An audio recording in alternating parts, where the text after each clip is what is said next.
Southern super league जो है इसमें बहुत से खिलाड़ियों को मौका मिला अपने स्किल्स को डेवलप करने का। सर बिलाल और हसन की बड़ी मेहनत है, उन्होंने साउदर्न सुपर लीग को कामयाब बनाया। बहुत अच्छी टीमें थी, उसमें से 2 टीमें फाइनल के लिए क्वालिफाई किया, लॉ और सीएस ने। बड़ा अच्छा फील हो रहा है हमें, साउदर्न सुपर लीग अच्छी लीग है। I am from law department और बहुत अच्छा प्लेटफॉर्म है, स्टूडेंट्स को बहुत अच्छी अपॉर्चुनिटी मिलती है, को करिकुलर एक्टिविटीज़ के साथ साथ चलनी चाहिए। और बाकी फाइनल्स तक आए हैं, बहुत अच्छा खेला हमारी टीम ने।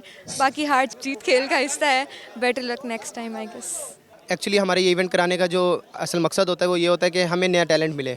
जो लड़के अच्छा खेलते हैं हम उन्हें आगे, लेदर बॉल की हमारी ऑफिशियल टीम है यूनिवर्सिटी की, तो उसमें चांस देते हैं। एचईसी के टूर्नामेंट, रेड बुल के, इस तरह के टूर्नामेंट्स होते हैं तो वो उनमें चांस देते हैं। और माशाल्लाह बेहतरीन इवेंट्स रहा, 12 डिपार्टमेंट ने पार्टिसिपेट किया था इस टूर्नामेंट में।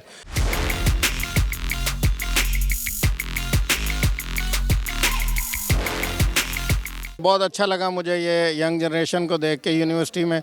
आफ्टर ए लॉन्ग टाइम मैंने ये इतना अच्छा एक इवेंट देखा, लड़कों का जोशो खरोश भी देखा। आज जीतने वाली टीम को मुबारक। इसी तरह के इवेंट होते रहने चाहिए, ये हेल्दी एक्टिविटीज़ हैं और होती रहनी चाहिए। बॉयज़ ने एफर्ट किया है और उसका उनको फल मिला है। ज़ाहिर है हम एक मैच हम ग्रुप स्टेज में सिविल से हारे थे, लेकिन हमने उनको सेमीफाइनल में बीट किया जिनसे हम हारे थे। तो इस वजह से बॉयज़ हर लड़के ने अपना 100% दिया है। और दूसरा ये कि आईएसपी ने ज़ाहिर है हमें एक प्लेटफॉर्म प्रोवाइड किया जिसकी वजह से हम यहाँ पे खेले हैं। ज़ाहिर अगर यूनिवर्सिटी प्रोवाइड ना करती तो हम ना खेल पाते। साउदर्न सुपर लीग जो है ये विंटर स्टार्ट होता तो होती है, इसमें हमारे टोटल जो है 12 टीम्स जो हैं वो खेलती हैं। और 2 साल से बहुत ज़्यादा जो है मुनज़्ज़म अंदाज में जो है हम ये करवा रहे हैं इवेंट को, जिसमें हमारी 12 टीमें होती हैं। और अच्छा इवेंट होता है जिसमें अच्छे प्लेयर जो हैं वो खेलते हैं, सिलेक्टेड होते हैं पूरे प्रॉपर। जो भी टीम बनती है जिस डिपार्टमेंट की, वो पहले ट्रायल्स होते हैं, उसके बाद जो है 15 रुकनी टीम बनती है।